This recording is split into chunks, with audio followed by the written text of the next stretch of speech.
understand? Oh, yeah, I didn't.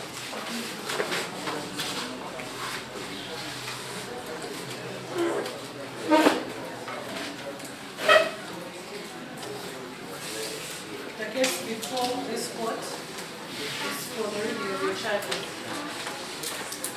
Nze kkooti kusomera omusango gwo.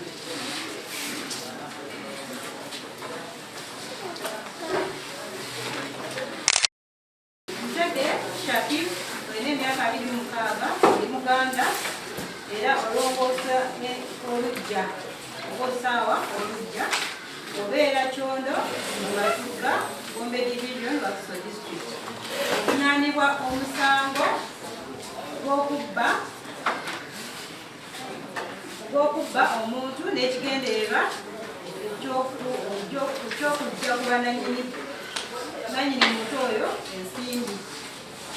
Ntege.Shafik nga 8 ogw'okusatu 2026 erwadda mu Matugga Gwakusaawa District. Bwabashamimu Malayika Mugabi omwana ow'emyaka 3 n'ekigendererwa eky'okujja $4 million.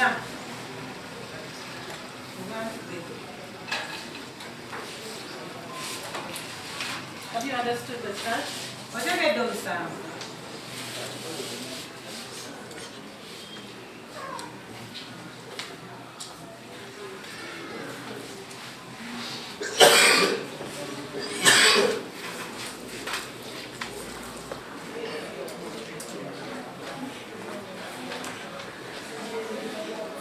Plea is not taken due to lack of jurisdiction. Omusango guno togwanukudde olw'okuba nti kkooti eno si yeteekeddwa okuwulira omusango guno. You have the right to apply for bail before the Chief Magistrate's Court for Bulawayo. Olina eddembe ly'okusaba okweyimirirwa mu maaso ga Chief e Bulawayo.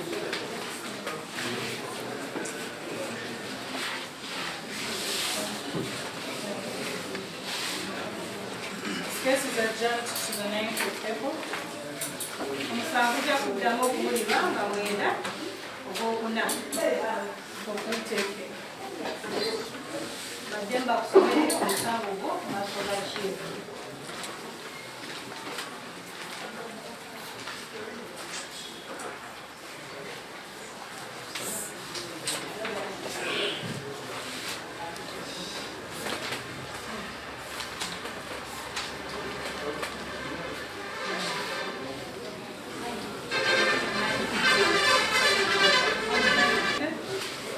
Sindikiddwa kwa limanda